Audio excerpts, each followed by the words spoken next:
Hi, it's Jason Perico for Bianchi Honda. Trust. It's what we all think about before making a big purchase.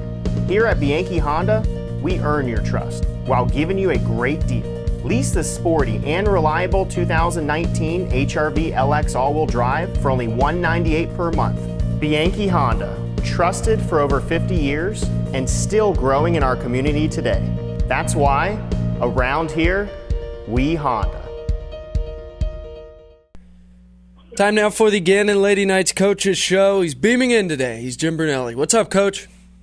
Hey, how we doing? How we doing, Alex? Doing well. How are you? After a 71-67 victory, it was the I-79 rival, the Edinboro Fighting Scots. Yeah, no, doing well this morning. You know, we got to celebrate a little bit last night, and just super proud again. Super proud of the team. Whole team effort.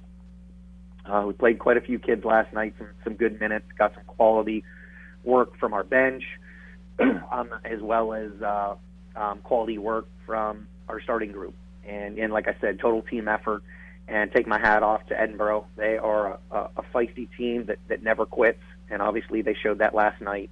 You got people like Michaela Barnes that are just tremendous, and Sierra Roston, just a great team, and Jan made a heck of a comeback for him, and you know, John Tay gets after it, you know, and just to be able to go in there in a year and knock them off twice feels really good, and I'm super proud of our Lady Knights for doing that. Of course, in the era of sports that we exist in, the first thing that jumps out from the box score is your shooting percentage, 49% for the game, 56% in the first half. That's ridiculous. Second half, 8 of 20, so only 40%, Coach, a real down half. I mean, but right. I don't want to overlook the defense that you played either. You limited a good team to 32%. No, I think you and I have talked about this on the air, off the air, and just, you know, the potential and that this team has. You know, when we're capable, our record, 14-16 overall, it doesn't truly indicate the type of team we have. We lost some games early that we should have won, and coulda, woulda, shoulda, all that other stuff. We can't go back and change that. We can only do what we can do moving forward. We can learn from it and then move on.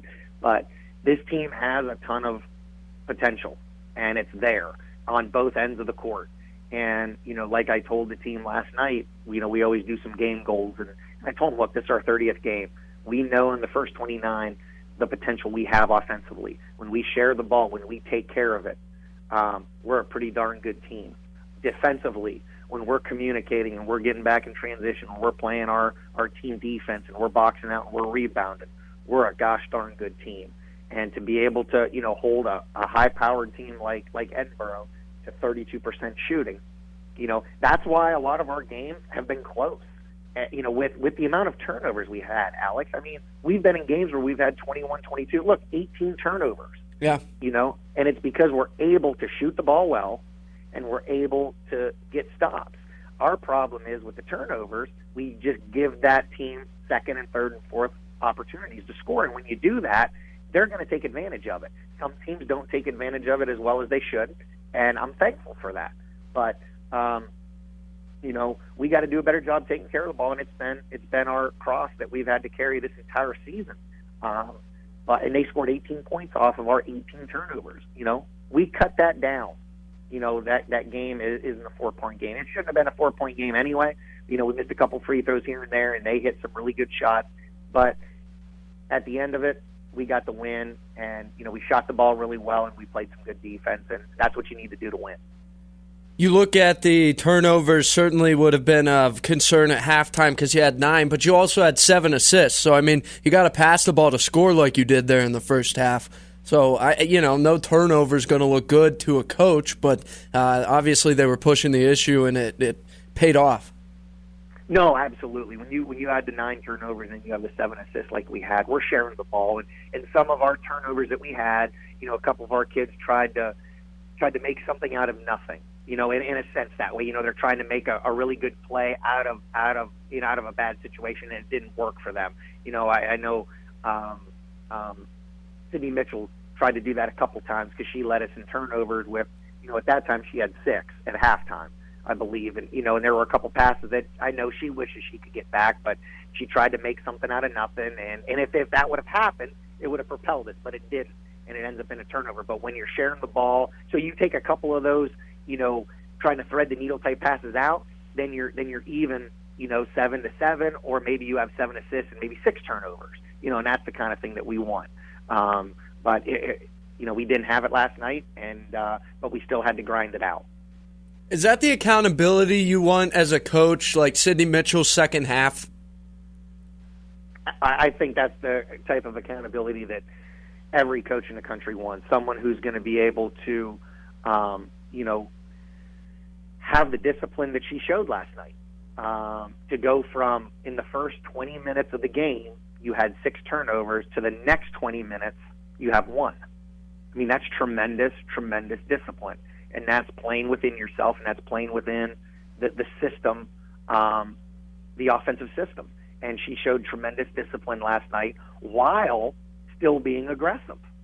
And that's the type of player you want, and those are the type of players that we want, and when we have, and we need to see that more.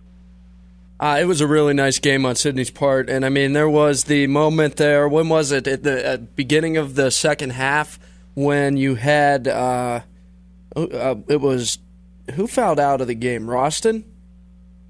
Yeah, she fouled out in the third quarter. What happened there? I saw that. I unfortunately had to watch over the web stream, so that's an experience I haven't gotten since last season. But what happened there? There was a foul call. Sydney drove the lane, and there was a foul called.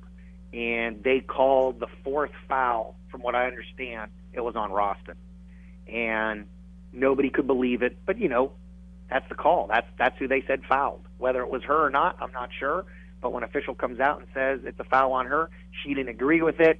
She was walking to go towards the bench, to be subbed out after the free throws. I guess some words were said, and she got teed up, which ended up being her 5th personal foul. Gotcha. So that's, I was just more concerned with, there was a technical call, and it wasn't on me, so I was happy. That's always good. Boston Mckinney, I mean, you talk about the maturity of some of these freshmen. Boston, she looked good last night. Tori Obenrader certainly doesn't look like a freshman out there. But Sydney Mitchell, there's still some growth to come on that front, believe it or not, with how good she is already. So, again, for all 3 of those players, I thought that it was a big game for them.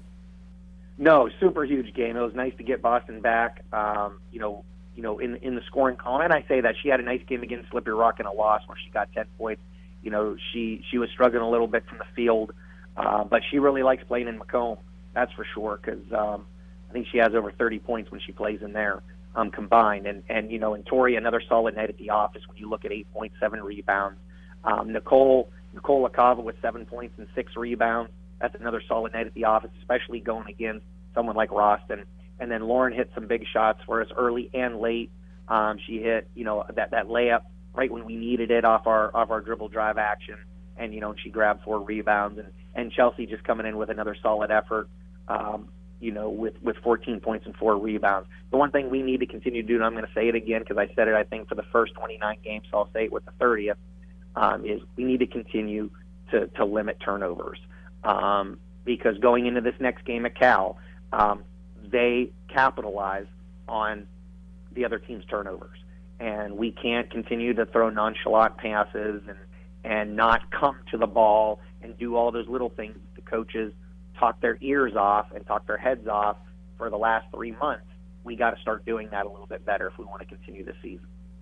Is it safe to say that Lauren Tavis, Nicole Acava, when you look at the lack of turnovers, Lauren had 0, Nicole Acava 1. Man, they pass the ball a ton. That's half the time. That's what they're doing out there, is getting to the right place and dishing the ball off. It's so key to what you like to do offensively. Underrated passers there because they're not turning the ball over. No, right, and the ball is in and out of their hands quite a bit, especially when, with Nicole being that one of our focal points is to get her the ball inside. Sometimes she's double and triple teamed, and to be able to make a pass out of it without turning the ball over is definitely key. And that's what you expect when you have seniors. You're supposed to win with seniors because seniors have been through it. They've been grinding it out. They know what pass to make for the most part, and they know where to make it. And that's what you're seeing when you can have someone like, Lauren Davis play 27 minutes and not turn the ball over. And Nicole play 27 minutes and only turn it over once. Those are the things you want. And that's the expectation we have for our seniors is, in a better sense, they know better. They know what needs to be done. They know what works. They know what doesn't work, and they try to stay and play within themselves. In a way, you can kind of take something from Edinboro's final there because they did the little things well enough that they were in the game late, despite the fact that you really dominated the middle portion. So that's a veteran team as well, and you're like 17 of 18 from the free throw line.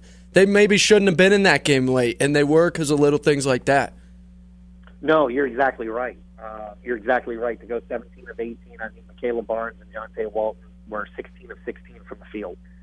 16 of 16 from the free throw line. And if you look at our third quarter stats, their third quarter stats, they didn't score from the field or the 3-point line, but they were 12 of 12 because we kept fouling them. Wow. And that's what, and everybody, after the game, people were talking like, gosh, the third quarter took forever. I'm like, yeah, because we fouled them 600 times.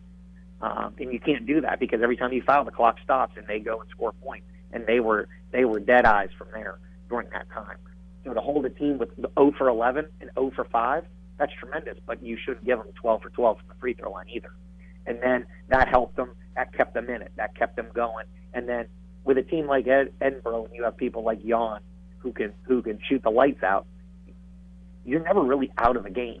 You really aren't. You have people that can shoot the three that well. You're never really out of the game. The only thing that happens is you run out of time. Do you know what I mean? Because you got kids like that can hit shots. She hit a couple. Barnes hit back-to-back ones. Do you know what I mean? Schaefer, we kind of held down. She struggled a little bit, 1 for 4, but she's another kid that can shoot the ball. When you have kids that can put the ball in the hoop, especially from behind the arc, you got to put them away early. You got to put them away and stay on them because they're never out when you can shoot the three like that. All right, Coach, off to Cal tomorrow. You've been there once before this year. Good team. I mean, obviously, you're playing this time of year. You're a good team. Yeah, no, they're a great team. They're coached by a tremendous coach and Coach Strom, and they have some seniors there that are impacting the game both offensively and defensively. When you have someone like Sierra Barrett, she's one of the best players in the league, if not the best player. And she can make things happen, and she has a nice supporting cast around her. So we really got to play a really, really good game. I don't want to say perfect, but it's got to be almost perfect. We got to handle their pressure. They're a team that's going to get out and get in your face, and we got to be able to handle that pressure. And then we got to be able to put the ball in the hoop, and on the offensive end. And then defensively, I think we've always played them pretty well for the most part, and we're going to have another effort like we had against Edinboro. It was fun to watch, Coach. Good luck tomorrow night. All right, thank you, Alex. Take care.